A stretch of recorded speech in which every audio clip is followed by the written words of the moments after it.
Hi hello नमस्ते. मी उज्ज्वला पवार या YouTube चॅनलवर तुमचं अगदी मनापासून स्वागत आहे. तर इथे मी बाजरीचं पीठ घेतलं आहे.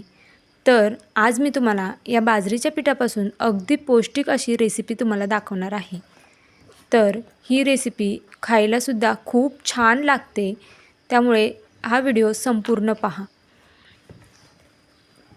तर इथे मी गॅसवरती एक कढई ठेवली आहे. कढई गरम झाली की यामध्ये आपल्याला 2 चमचे तूप घालायचं आहे. बाकीच्या तुपाचा वापर आपण नंतर करणार आहोत. तर इथे मी 2 चमचे तूप घालून घेतलं आहे.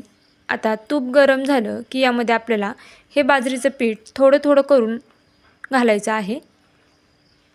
असं थोडं थोडं घालून आपल्याला हे हलवून घ्यायचे, जेणेकरून ह्याच्यानं गुठळ्या वगैरे होणार नाही.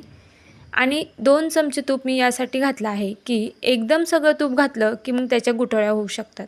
त्यामुळे अगोदर आपल्याला 2 चमचे तूप घालायचे. त्यानंतर हे पीठ आपल्याला एक 2 ते 3 मिनटं मीडियम गॅसवरती छान असं खरपूस भाजून घ्यायचं आहे. तरी ते मी बाकीचंसुद्धा पीठ यामध्ये घालून घेते आणि एक सतत असं हलवत आपल्याला 2 ते 3 मिनटं हे भाजून घ्यायचे. पीठ भाजते तोपर्यंत तुम्ही जर चॅनलवर नवीन असाल आणि चॅनलला अजूनसुद्धा लाईक आणि सबस्क्राईब केलं नसेल तर प्लीज चॅनलला एक लाईक एक सबस्क्राईब नक्कीच करा. नवीन यूट्यूबरसाठी तुमचं एक लाईक एक सबस्क्राईब खरंच खूप लाख मोलाचं असतं. तर आपलं इथं पाहू शकता 2 ते 3 मिनटं झालेली आहेत. मी मीडियम गॅसवरती हे पीठ छान असं भाजून घेतलं आहे. आता इथे बाकीचंसुद्धा तूप होतं, ते सर्व तूप आपल्याला यामध्ये घालून घ्यायचे. तर आता इथे संपूर्ण तूप मी कढईमध्ये घालून घेतलं आहे. त्यानंतर ह्या तुपामध्ये आपल्याला हे पीठ पुन्हा एक 5 मिनटं बारीक गॅसवरती भाजून घ्यायचं आहे. तर पाहू शकता असं सतत आपल्याला हलवत हे पीठ भाजून घ्यायचं आहे, जेणेकरून ते खाली लागणार नाही आणि मग त्याचा खरपूस असा वास येतो, कडवट लागतं मग ते.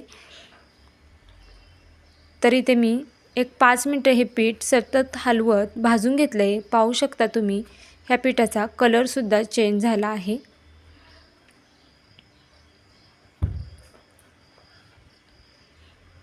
आता यामध्ये आपल्याला गूळ घालून घ्यायचा आहे. तर इथे मी गूळ असा बारीक कट करून घेतला आहे, तो यामध्ये आपल्याला घालायचा आहे. गूळ तुम्ही तुमच्या आवडीनुसार कमी जास्त करू शकता. तुम्हाला कितपत गोड हवं आहे त्यानुसार तुम्ही गूळ घाला. आता गूळसुद्धा आपल्याला ह्या पिठामध्ये मिक्स करून घ्यायचं आहे. तर आता गूळसुद्धा आपण या पिठामध्ये मिक्स करून घेतलेला आहे. त्यानंतर इथे मी 1 कप दूध घेतलं आहे. ते दूध यामध्ये आपल्याला थोडं थोडं करून घालायचं आहे. आणि दूध यामध्ये घालताना हाताला भाजणार नाही याची काळजी घ्यायची, कारण की ह्याची वाफ आपल्या हातावरती लागू शकते. तर इथं पाहू शकता थोडं थोडं करून असं दूध यामध्ये घालायचे, जेणेकरून ह्याच्या गाठी होणार नाही आणि असं सतत हलवत राहायचं आहे. आता 1 कप दूध मी यामध्ये घातलं आहे. त्यानंतर आपल्याला यामध्ये अर्धा कप पाणी घालायचं आहे.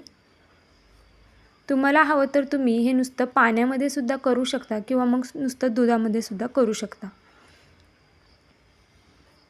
आता ह्याच्या सर्व जर थोड्याफार गुठळ्या झाल्या असतील, त्या गुठळ्या आपण अशा चमच्याने फोडून घ्यायच्या आहेत. तर पाहू शकता इथे मी व्यवस्थित हे मिक्स करून घेतलं आहे आणि असं पातळ ठेवायचं आहे, कारण की ते नंतर शिजल्यानंतर घट्ट होतं. तर आपल्याला हे 5 मिनटं बारीक गॅसवरती छान असं शिजून घ्यायचं आहे. त्यानंतर यामध्ये आपल्याला थोडंसं चवीनुसार मीठ घालायचं आहे. मीठ अगदी थोडं घालायचं, कारण की हा गोड पदार्थ आहे, त्यामुळे मिठाचा वापर कमी करायचा आहे. त्यानंतर इथे थोडासा ओवा घ्यायचा आहे हातावरती आणि तोसुद्धा क्रश करून यामध्ये घालून घ्यायचा आहे. ओवा घातल्यानंतर ह्याची टेस्ट आणखीनच छान लागते. तर तुम्ही ही रेसिपी लहान मुलांनासुद्धा देऊ शकता, कारण की खरंच खूप पौष्टिक रेसिपी आहे. अशी बाजरीची भाकर मुलं खात नाही, पण अशा पद्धतीने जर तुम्ही त्याची खीर किंवा ह्याला पिठवणीसुद्धा म्हणतात, अशी करून दिली तर मुलंसुद्धा आवडीने खातील आणि ही पिठवणी बाळंतीण बाईलासुद्धा देतात. त्याच्यामुळे तुम्हीसुद्धा एकदा नक्कीच करून पहा. तर आता आपण गॅस बंद करूया आणि यावरती आणखीन 2 चमचे तूप घालून घेऊया. आता तूप घातल्यानंतर हे सर्व एकदा मिक्स करून घेऊया. तर कशी वाटली तुम्हाला माझी आजची ही पिठवणीची रेसिपी हे मला कमेंट करून नक्कीच सांगा. आणि तुमच्या इकडे ह्याला काय म्हणतात हे देखील मला कमेंट करून नक्कीच सांगा. चॅनलवर नवीन असाल तर प्लीज एक लाईक एक सबस्क्राईब नक्कीच करा. नवीन यूट्यूबरसाठी तुमचं एक लाईक एक सबस्क्राईब खरंच खूप लाख मोलाचं असतं. तर भेटूया उद्या एक अशाच नवीन रेसिपीसोबत. तोपर्यंत सर्वांनी काळजी घ्या. बाय.